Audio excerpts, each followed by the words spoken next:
আচ্ছা মা, তোমাদের সবাইকে তো দেখতে পাচ্ছি, কিন্তু মাধুরী কোথায়? আরে তুমি কি করছো? হ্যাঁ, এই অবস্থায় তুমি জলের ভারী বালতি নিয়ে সিঁড়ি দিয়ে নামছো? একটু গরম জল করে নিয়ে যাচ্ছিলাম বাবার জন্য। বাবা তো গরম জল ছাড়া স্নান করতে পারেন না। তাতে কি হয়েছে? তা পরীকে তো তুমি বলতে পারতে। আর তোমাকে এই অবস্থায় মা এই ভারী কাজ করতে না করেছে না? আর সব থেকে বড় কথা, আমার এই সোনা মনিটার কষ্ট হবে তো। আর তুমি এই অবস্থায় নামছো। দাও বালতিটা আমায় দাও। দাও, চলো আস্তে আস্তে এসো এসো। আমি বিশ্বাস করি না, ও হয়তো আমার উপর অভিমান করে বাপের বাড়ি থেকে বসে আছে, কিন্তু আমি ফিরে এসেছি শুনলে ও নিশ্চয়ই ফিরে আসবে। কি দরকার বাবা?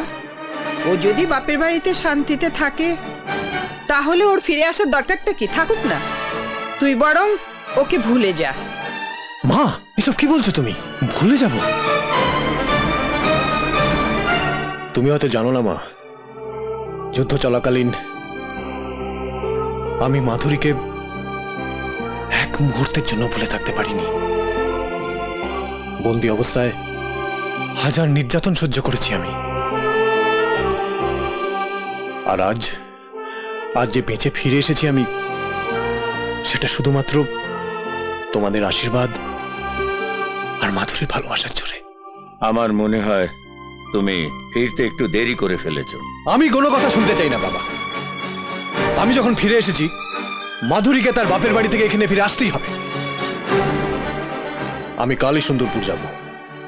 আমি নিজে গিয়ে ওকে ফিরিয়ে নিয়ে আসবো। দেখো মাধু, আমাদের একটা মেয়ে হবে, পুতুল পুতুল দেখতে, ঠিক তোমার মতো। তোমার মাথা। আমাদের একটা ছেলে হবে, ঠিক তোমার মতো। আমার বাচ্চা আর আমি বলতে পারবো না? আচ্ছা বাবা, আচ্ছা, তোমার মেয়েই হবে, কিন্তু মেয়ের কি নাম রাখবে ঠিক করেছো? কি নাম দেব?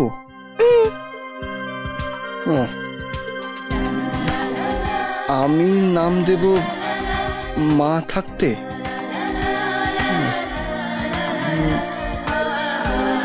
এই কি হলো?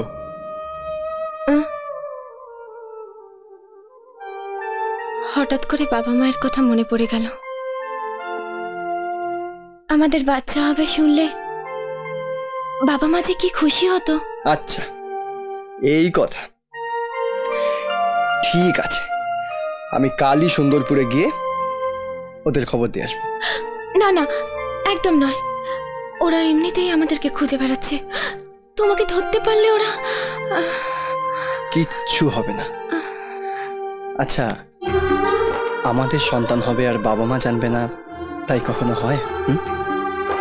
তুমি চিন্তা করো না, আমার কিচ্ছু হবে না।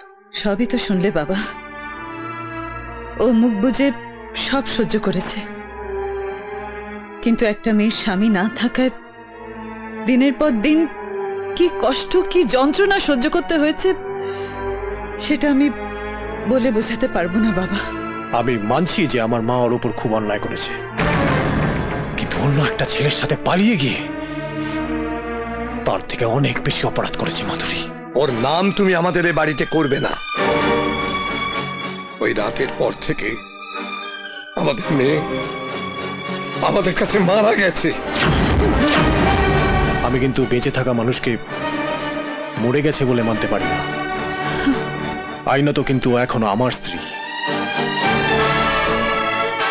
আর আমি আমার স্ত্রীকে ফেরত চাই।